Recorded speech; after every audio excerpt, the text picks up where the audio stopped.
Hello, everybody. Welcome to another week of Tula. Sorry, had a little bit of issue. Of course, nothing new with Facebook and going live. We're here. This week is super easy. It almost seems silly to make a tutorial, but we're going to do it anyways. This week is the stripe block. So it is in 3 different parts of your butterfly. It took me a while to find the third one. I was a little thrown off. So find your coloring, find your drawing here.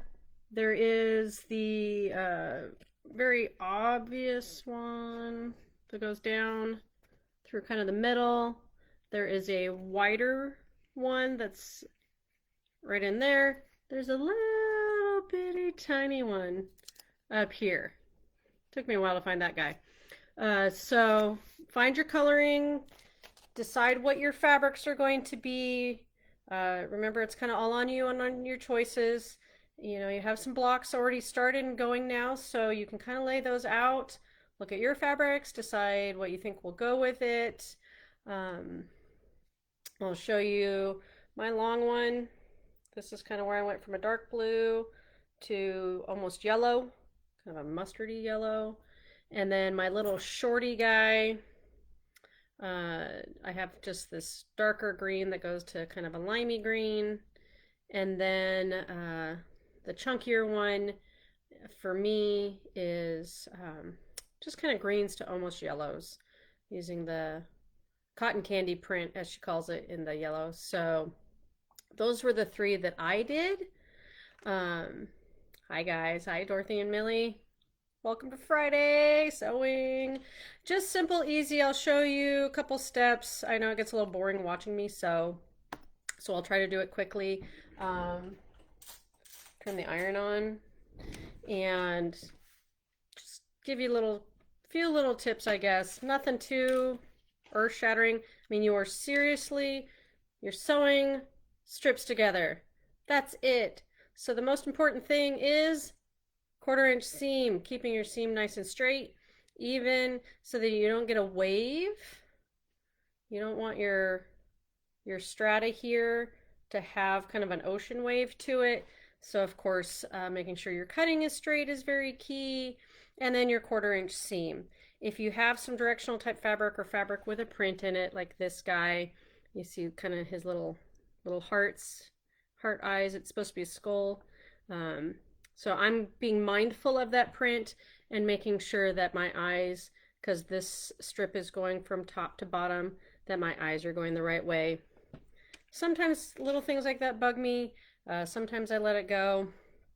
This one, I can't quite let it go. So I'm making sure that I have my eyes going upward in my strata. Otherwise, all you're doing is putting your pieces right sides together, and you're going to sew down the long end from top to bottom. So I'm just making sure everything's lined up nice and neat. And these are short enough, I'm not going to worry about pinning. I have the dual feed on my machine, so it keeps it kind of easy. So I'm just going to sew.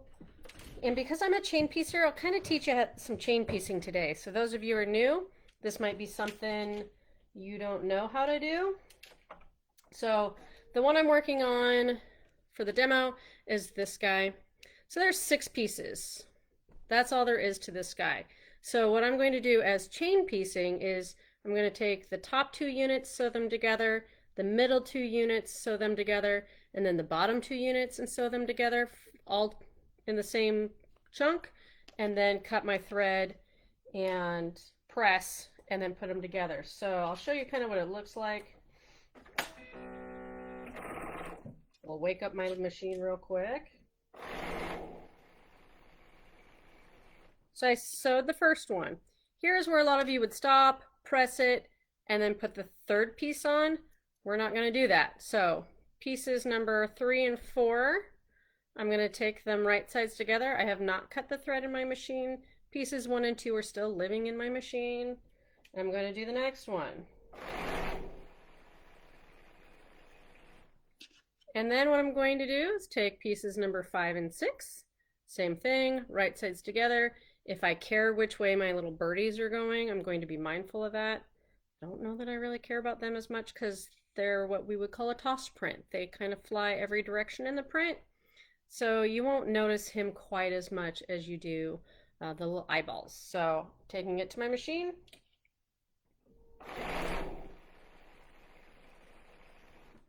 And sewing. Easy peasy. So then what happens is I have, they were together, I started snipping. I get ahead of myself. All three all in one chain. So they're essentially all combined. I'm going to cut them apart. I'm going to iron them real quick and then start putting them together to get the full strip. Now, if you're new, you're still nervous about making sure the correct fabrics get put together, those kinds of things, definitely do one at a time. Put 1 and 2 together, so 2 to number 3, 3 to number 4, 4 to 5, and so on, to keep all your colors in order. Because I did find myself getting a little lost as I started doing like the really long one, this guy. Yeah, I started having to lay it out and go, wait, what one did I put with what? Or lay them out, take a photograph so you remember how you wanted them to be, and then do it that way. So, Dorothy, I will come to you on your fabulous question in just a minute. So, quick iron. I do what you call a setting. So those of you who are new, what I do is I actually am going to put my iron on it first. I don't know if you can see this guy back here. I'll tilt you a little bit. So my iron, I'm going to take it and press it. I haven't opened the seam. I haven't done anything. So just give it a quick hot press and set it. And what it does is the stitches that are in there, it just kind of, it gives them a nice, they straighten out, they lay flat, and it makes your seam lay a little flatter. So do that first, and then I'm still pressing my seams open because that's what I do. If you don't like to, press all one direction for these. So all of them need to go down, all of them need to go up. Just stay consistent so that later on in life, you're not struggling with them going all different directions. So that is my tip for that. Pressing them open, and then I'm going to finish sewing them together. The only problem with pressing seams open is it seems to slow me down trying to open them. But I have my handy acrylic nail as my tool to press it open. And I press it open on the wrong side, and then I flip it over and I press it on the right side. So I press both directions. One way and then I flip it the other just to make it nice and flat. I have this wool mat. I really like my wool mat because it retains the heat on the bottom. So the heat will be radiating from the bottom underneath and from the top down. So it's almost like those, like at the laundromat, the pressing ones that are really cool. But I can't remember the name because that's how my brain is. So I'm doing the third one. And then we'll show you. This morning in the tutorial I was talking about pressing, reminding everybody that it is pressing, not ironing. So don't be putting a lot of aggressive pressure down and push. That will stretch your fabric. Those of you that are new may not have heard this. You really just want to go straight down. I still have some old bad habits in me, but I try to remember iron just goes straight down, straight up, so that you do not warp your fabric. And then I'm just going to take unit 1 and 2 is now kind of a 1A. Units 3 and 4 is now kind of a 3A, 2B, whatever you want to call it. But then just place those right sides together, keeping in mind what way you want your colors to go. So that don't go flipping your colors around. Try to keep them in whatever your rainbow order or color order is. Or if you're only going to do 2 colors, just making sure that you always have dark light, dark light. So keep that in mind. The iron I am using, this is the Aliso. I love this. My children love this because it has a sensor. So when I grab the handle, it goes down. when I let go, it pops up, if you can tell in the background. So it's kind of nice because it's kind of always down and ready to roll. Um, and they just think it's cool. Otherwise, I can set it upright just like the old school style, and it can sit that way, and I can turn the feet off. So I can say, I don't want that anymore, turn it off, and just use it like a normal iron. But if you turn those legs off, make sure you set it upright. You're going to burn your mat. Ask me how I know. Um, all the things I do. So I'm now taking just pieces 1 through 4. Essentially, I'm going to sew them together. And then I'm going to add 5 and 6 and then iron. I could iron now and then put it on. That's all preference, as long as it all gets ironed in the end.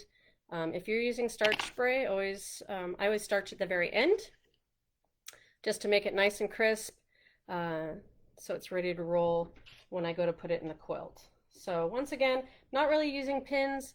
I'm just making sure that as I take it to my machine, the beginning and end of it stays nice and straight. So make sure you're not getting any shifting, any stretching. I just make sure that the beginning point and the end point are where they belong, lined up with each other, and that my edge at the top stays all lined up. That way I will not have a very fluttery strata. Nobody likes the flutter.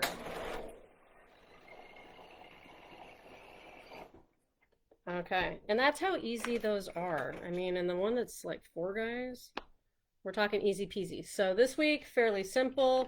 Next week, be prepared. Log cabins. They're fun, they're easy. They're just going to be time consuming. There's a lot of them. We are going to spend 2 weeks on log cabins, so don't worry. If you don't get all the ones done, you'll have more time. No stressing. But then, here we go. That's how it'll look. It'll look just like this guy. Twins. When I'm done ironing. So there was a question Dorothy asked, if you're only using 2 colors. Yay, you! You kept it easy. If you're using 2 colors, instead of cutting the rectangles that they tell you, cut strips. Strip of the dark, strip of the light, and let's see, they're 1.5 inches wide. So cut 1.5 inches of each color. You may need more than one. I can almost guarantee you're going to need more than one. Start with one, and then what you'll do is sew the entire strip together. So it's one long strip, and then cross cut them in the lengths that you need. So let's see, you have a unit that's doing 2.5 inches wide. So you'll cut those 2.5 inches wide and then start putting together to make the chain. Hopefully that makes sense. I wasn't quite prepared to do a demo on that, but all you're doing is taking that whole, you'll have just 2 colors in your strata, cut them in the 2.5 inch lengths for most of your strata, and then you'll need 6 total of the 4.5 inch lengths because you're making 2 sets, right? And so you would have your strata, so dark light, these are 4.5 inch wide. So you cut your 4.5 and then you just put together. And so that kind of takes away the step 1 that I showed you of sewing number 1 and 2 together. Is 1 and 2 kind of becomes one long strip.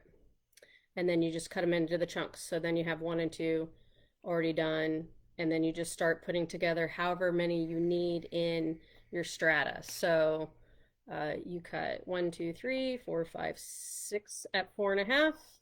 And then you would count how many sets of 2 you would need for this strata and the little strata. Make sure you double it because you need 2 sets, and do that.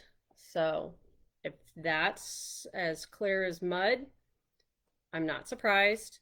Let me know, and I'll do another video for you just on how to do a strata, just a 2-color strata, cross cut them and turn them into kind of the strip like in the pattern to do this guy.